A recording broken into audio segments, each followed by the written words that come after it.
Éco-yachting, Éco-yachting Nicolas Venance, Éco-yachting, une émission d'actunautique.com. Bonjour et bienvenue à vous dans Éco-yachting, un éco-yachting en direct depuis le Nautique de Paris dans le Hall 1.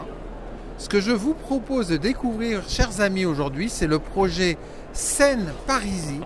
Seine-Parisis, c'est la création d'un port de plaisance et d'une ville à 15 km en aval de Paris. Pour cela, je vous propose de rencontrer tout de suite Alexandre Martins de Cogedim Immobilier. Bonjour Alexandre. Bonjour Nicolas. Alors Alexandre, vous faites partie de l'équipe qui présente ce magnifique projet de Seine-Parisis. On va le découvrir. Derrière moi, une magnifique maquette, chers amis, vous allez voir.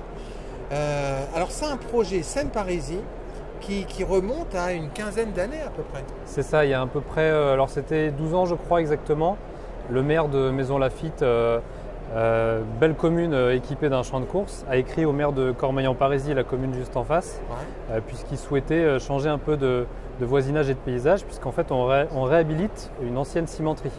Et à Maisons Laffitte, vous avez ce champ de course en bord de Seine qui faisait face à la cimenterie. Voilà, exactement. Et l'idée c'était de partir sur un projet un peu plus poétique, on va dire. Un peu plus poétique, pardon. Oh, j'en bafouille. Alors, les premiers visuels d'artistes sont assez étonnants, puisqu'en fait, à 15 km en aval de Paris, rive droite, sur la ville de Cormeilles-en-Parisis, va s'édifier tout un quartier. À terme, combien d'appartements dans ce quartier, en fait? À terme, quand le projet sera terminé, on aura au total 1200 logements. 1200 logements. Voilà, une quinzaine de commerces et de restaurants, une supérette de 300 mètres carrés. Une école. Une école maternelle élémentaire, ainsi qu'une crèche. Et un port de plaisance, parce que sur Éco-yachting, forcément, on s'intéresse à ce port de plaisance. Alors, ce que je vous propose, chers amis, on va maintenant découvrir la maquette qui est présentée sur ce Nautique de Paris. On va la regarder en se mettant devant la Seine, voilà. Alors ça, c'est assez impressionnant parce que c'est quasiment une ville à imaginer, à recréer en fait. Et quand on regarde un petit peu le style des appartements, ça fait penser notamment à Port-Grimaud. Exactement. Alors c'est une petite ville dans la ville. Ouais. Il y a une patte très alsacienne dans l'architecture puisque c'est Xavier Boll qui est au crayon. Ouais. Vous parlez de Port-Grimaud très justement puisqu'à l'époque il a œuvré sur le projet Port-Grimaud à côté de Saint-Tropez sur la Côte d'Azur. Ouais. Il est également à l'origine de Port-Cergy, qui est une petite marina souvent comparée à celle-ci, mais qui est de taille bien inférieure. Bien inférieure, oui. C'est également lui qui a œuvré sur le cœur de ville du Plessis-Robinson, où on va retrouver ce type d'habitation. Exactement. Qui sont en fait des habitations assez intemporelles et qui vieillissent bien. En fait. Ça traverse les années merveilleusement bien, beaucoup plus que des résidences très, très modernes, très contemporaines. Ouais. Et ça va donner un cachet incomparable à la marina, je pense.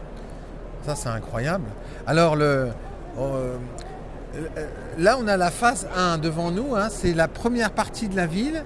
Et à terme, il y aura une deuxième partie de la ville qui est en aval ici. Exactement. En fait, les aplats blancs vont représenter les tranches successives qui vont démarrer après 2025. Et tous les bâtiments qui sont en relief représentent les 750 logements et les commerces de la première phase qui est prévue en livraison donc pour le premier trimestre de l'année 2025. Alors maintenant, détaillons un petit peu tout ça. Alors on est en zone inondable. Exactement, on est en zone inondable, mais ce n'est pas interdit de construire à partir du moment où on prend les bonnes précautions. Ouais. Donc dès le rez-de-chaussée, on sera au-dessus du seuil de crue centenale de 1910. Ah voilà, ça c'est bien. Sous chaque bâtiment... Donc j'imagine qu'il n'y a pas de parking souterrain là. Exactement, il n'y a pas de parking souterrain, il n'y a pas de cave, il y a des celliers pour certains logements. Les stationnements sont au rez-de-chaussée, au-dessus de ce seuil de crue. Ouais. Et sous chaque bâtiment, on prévoit des vides sanitaires et des pompes de relevage. D'accord. Alors, c'est une ville, dans la ville, il y a des commerces, il y a une école, il y a une supérette. Et il y a ce port de plaisance. Alors, parlez-nous de ce port de plaisance, parce qu'en fait, il s'organise autour de deux structures, le bassin intérieur et la berge de la Seine.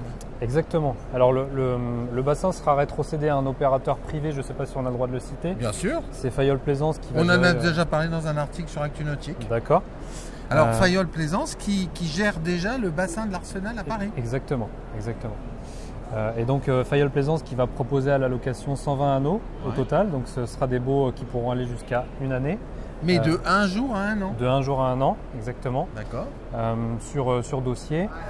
Et la possibilité sera d'amarrer des bateaux qui vont de 2 jusqu'à 20 mètres. Hein.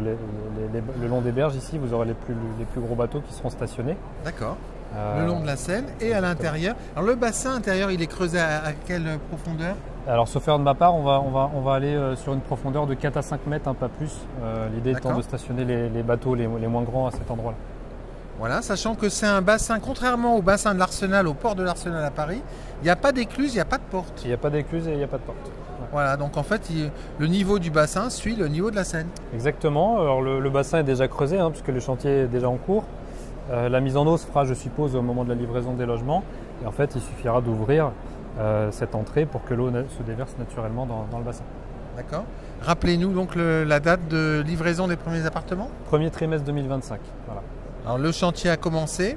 Le chantier a commencé surtout sur la partie voirie, aménagement et bassin. Bah oui. Les chantiers de construction des logements, ils vont débuter en début d'année prochaine. Pardon. Il y a combien d'opérateurs immobiliers différents sur ce projet, Alexandre? Alors, on est 4 opérateurs au total. Le projet, si vous voulez, géré par Urbanera, qui est un manager, une filiale du groupe Bouygues Immobilier. D'accord. Et les promoteurs qui commercialisent les logements, vous avez forcément Bouygues Immobilier, vous avez Cogedim que je représente, BNP Paribas et Patrignani. Alors on voit tous les parkings, il y aura des parkings visiteurs. Exactement. Voilà, on va regarder un petit peu le plan maquette avec un autre point de vue avec la Seine derrière au fond. Et alors la capitainerie, elle est dans cette partie arrondie que l'on voit ici. Exactement, dans cette petite avancée arrondie, vous aurez la capitainerie qui sera au sein de la résidence BNP pour le coup. Mais ça va complètement changer la ville de Cormeilles-en-Parisis, ça, quelque part. C'est un projet très attendu depuis longtemps et qui va changer le visage de la ville. Et puis qui va drainer aussi beaucoup d'activités de passage, aussi bien des Cormeillais que des habitants alentours. Puisqu'en fait, vous aurez cette espèce de petits ports de plaisance animés par les commerces et les restaurants. Et les restaurants. Donc vous avez les gens des hauteurs de Cormeilles qui viendront, je pense, prendre un verre le samedi ou le dimanche, mais aussi les habitants de Sartrouville, de Maisons-Laffitte et de la Frette-sur-Seine, si on parle que d'eux, mais ça va attirer des gens de bien au-delà, je pense. Ouais, donc un aspect aussi touristique. Exactement, parce qu'on est à 15 km de Paris. À terme, on sera desservi soit par vélo, soit par bus. On aura accès aux gares de Sartrouville et de Cormeilles à 10-15 minutes en fonction du moyen de transport. Donc ça va drainer, je pense, énormément de visiteurs au-delà des occupants. Beaucoup de gens viennent vous voir sur ce Nautique de Paris pour découvrir le projet? Oui, alors la commercialisation a débuté, c'était entre fin avril et début mai. Ouais. Ça a été un carton plein, pardonnez-moi l'expression, mais la commercialisation avance à un rythme très soutenu. Et notre présence sur le salon nous offre une belle visibilité. On reçoit pas mal de curieux forcément qui sont attirés par la maquette, mais aussi des franciliens qui découvrent le projet et qui s'y intéressent parce qu'on peut habiter aux portes de Paris en se sentant un peu en vacances tous les jours. Merci beaucoup Alexandre. Avec plaisir Nicolas.